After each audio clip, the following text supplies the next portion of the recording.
Watch the ride.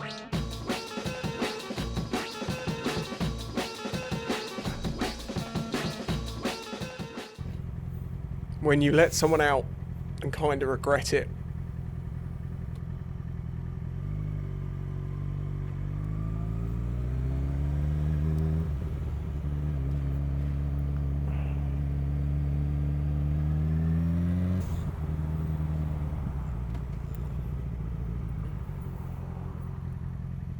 Well, now you've just blocked the road for both sides.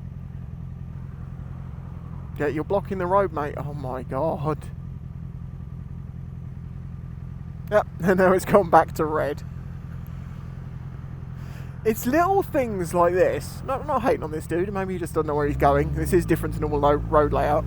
There's little things like that which I think is what's ruining our the traffic in the UK. If everyone was just a little bit better at driving, do you think we'd have nearly the amount of traffic that we have? Do you not feel like so many of the times that you see like bunching up of cars is caused by just crap drivers who don't think ahead?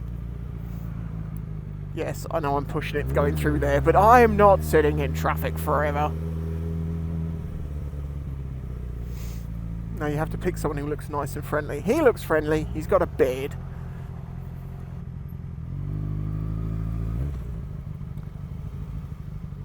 Take two out here. What they're doing here is widening the road, because it was bad enough, like the way this all gets blocked up, and they think that by Jesus, elongating one piece of slip road, they're going to improve. I think they were being nice. Thank you. Oh my god, you too. Thank you. I wasn't expecting people to let me through this bit. Blessed are thee. You gonna cut me up? My god! It's that van up there. Don't you hate it when you're sat at the lights and you can hear your engine and you hear this little like noise or a tapping or something? You're like, is that my bike? Is that my bike? And then you realise it's like a diesel just down the way that happens to be like idling at about the right sound to sound like your bike.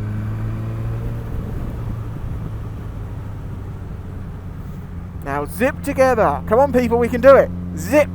Zip. No, you two are side by side. Now there's excessive braking. Zip. We slowed down to 22. It was okay. We'll give you a 6 out of 10. That could be done at 40 mile an hour if everyone just understood what they were supposed to do. But now it's all falling apart because the Land Rover up there is doing 30 even though we're in a 40. Thanks for that, Land Rover.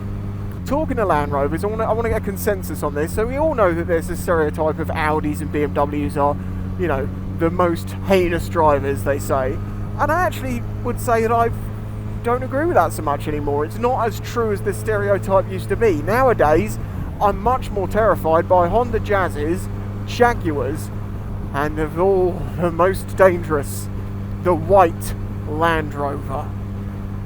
I don't know what it is. Well, actually, I've been given an idea what it is. I believe because of ULEZ and stuff up in London and the costs of running those cars, they are getting rid of them as just really cheap. And people down south who aren't affected by ULEZ and stuff like that are buying them up. And for some reason, they buy that car and they think, I am now in charge of the road in every single way. And if you get in my way, I'm going to run you down and kill your kids because you're going down. I've just seen so many incidents of white Land Rovers in like the last year, and I had some towards me, like mental situations, like, you know, you're supposed to give way to oncoming traffic and they just drive straight at you at 40 in a 30. It might be something to do with that middle richness arseholishness, and if you don't know what I'm talking about, this is definitely a thing. People who get a bit of money and start to think that they're doing awfully well become very, you know, entitled, arrogant, oh, look what I drive, etc, etc. Now, I've met a lot of very well-off people, and generally, the most well-off people, like the really, really rich people, are friendly and lovely and considerate. I've even met a couple of Saudi princes to do with a job that I was doing in my past, and yeah, I had a chat with them. Lovely guys. You would not know that they had more money in their back pocket than well, a lot of people, you know what I'm trying to say here, these are very rich people. They don't, the concept of money is entirely different to them. But they were really nice people. But when people, as I say, get that first little bit of free cash and then they go and buy a white Land Rover, it seems like they just turn into a complete twit. Not hating on people, white Land Rovers, not saying you're all like that, I'm just saying my life experience around here recently has been a massive amount of... I mean, let's look for a white Land Rover before this video ends. This is the thing, I say they're everywhere and then not one's going to turn up.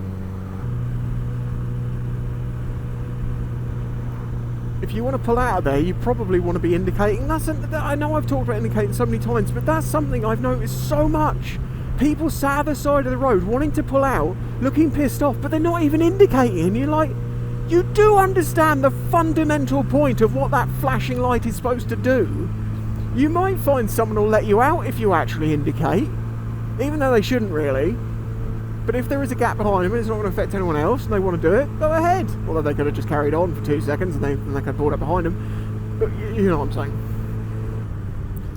So many white vehicles, so many white, like SUV almost style vehicles, and yet not a single Land Rover, a Range Rover, a Freelander, anything. Oh, it is school time, that's the point. Maybe all the white Range Rovers are at schools picking their kids up. There's one! There's one! White Range Rover! And another side tangent, have you noticed, and I don't know if it's just around here, the amount of white cars that are now being driven around? Like in the past, you used to see the odd white car, loads of black cars, blue cars, red cars, you know. We've got lots more options in colours now. We've got some really cool, like, you know, like smarty blues and yellows and interesting greys, maybe. But white, there's so many of them nowadays. And again, what's going to happen now is there's just going to be no white cars, even though there was loads before. Is it just me, or are there a lot more white cars? This is the problem. Once you start noticing something, like the fact that I'm sure that silver cars are the worst offenders when it comes to not putting their lights on when it gets dark. I don't know if it's something to do with the colour of the bonnet or what, but yeah. If you spend a lot of time on the road and you pay attention to patterns and stuff, you start to wonder all these things. You're like, what social or psychological thing makes people in white Range Rovers so psychotic behind the wheel?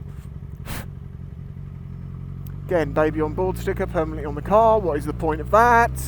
They shouldn't be stickers. They should only be on the car when there's a baby in it, you pleb. If any of you work for the fire brigade or the ambulance service or something, is that actually a problem for you? The fact you have to like go looking for babies that don't exist in crashes? Anyway, this has been the first opportunity. Now, technically, you should let me in. You are. You champion. You champion. Thank you. Oh god, this is going to ruin my whole... That just ruins my whole thing. Someone was considerate and pulled in a white Range Rover. But there was a second one. Seriously, there wasn't that many of them before. Now they're everywhere, and they're not like they're new ones, as far as I can tell. They're a few years old. Right, I'm going to go home and get these videos edited, and then I've got to get back onto doing clocks. Oh, I'm so busy at the moment. When I get to the end of it, when it's all done, I know I'll feel much, much better. Is it another white Range Rover? It is! It's a Land Rover, actually. It's an Audi! See? That's 3! My theory has been proven. Like the video if you liked it. Subscribe if you're new here, and thanks to everyone who supports me through Patreon. I will catch you in the next one.